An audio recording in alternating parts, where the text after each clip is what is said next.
అందరికీ హాయ్ అండి. Welcome to our channel cook with Raji. ఈరోజు మన ఛానల్లో రెసిపీ వచ్చేసి చికెన్ కర్రీ అనమాట అండి. ఇది నా స్టైల్లో చేశాను. చాలా ఈజీగా సింపుల్గా చేశాను అనమాట. చూడండి, నేను దీనికోసం ఒక హాఫ్ కేజీ దాకా చికెన్ తీసుకున్నాను. ఇదిగో చాప్డ్ ఆనియన్స్ ఒకటి తీసుకున్నానండి.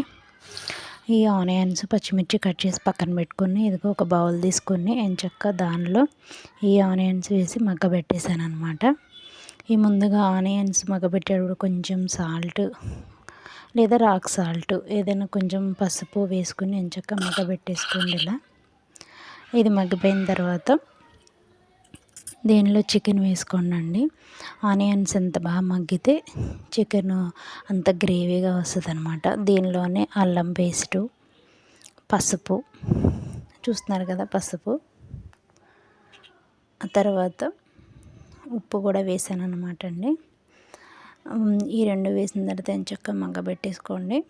ఆ తర్వాత చికెన్ కూడా వేసుకోవాలన్నమాట.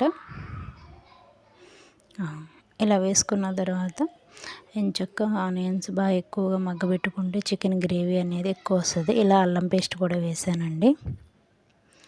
ఇవి వేసిన తర్వాత ముందు మొత్తం కలిపేసి కలియబెట్టేసి మగ్గబెట్టుకోవాలి. ఇదిగోండి, చికెన్ వేసాను. చికెన్ వేసిన తర్వాత ఒక 10 మినిట్స్ మగ్గబెట్టుకోండి. దానిలో ఉన్న వాటర్ అంతా పోతుంది. ఆ తర్వాత మళ్ళీ ఎంచక్కా ఇంకొంచెం కారము, దీనిలో పుదీనా, కొత్తిమీర అవి కూడా వేసుకుంటే బాగుంటాయండి. ఇది ఇలా మగ్గిపోయింది కదా. ఇప్పుడు నేను చిన్న స్పూన్ అండి, నాది 2.5 దాకా వేసాను.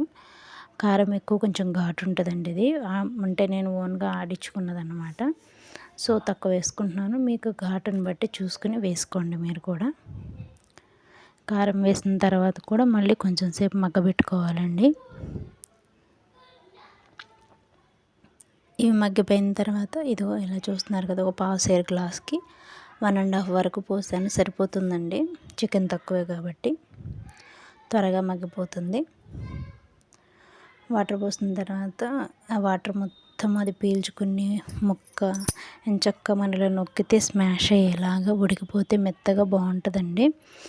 దీనిలోనే మనం ధనియా పౌడరు అవి కూడా కలిపేసుకోవచ్చు అనమాట. ఎగిరిపోయే ముందు వేసుకుంటే బాగుంటుంది. ఇదిగోండి, ఇలా కలుపుకోవాలన్నమాట.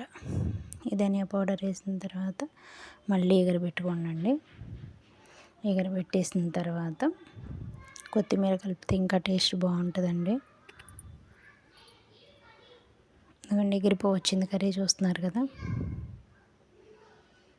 ఎగిరిపోయిందండి. ఇప్పుడు నేను పుదీనా వేసేసి ఆఫ్ చేసేసాను. ఈ చికెన్ రైస్లోకి అదేవిధంగా బిర్యానీలోకి కలుపుకుంటే చాలా బాగుంటుంది అనమాట. ఇంతేనండి, చాలా ఈజీ అండి. ఈ యొక్క రెసిపీ మీకు నచ్చితే నా ఛానల్ని లైక్ చేయండి, షేర్ చేయండి, సబ్స్క్రైబ్ చేయండి. Thank you. Bye bye.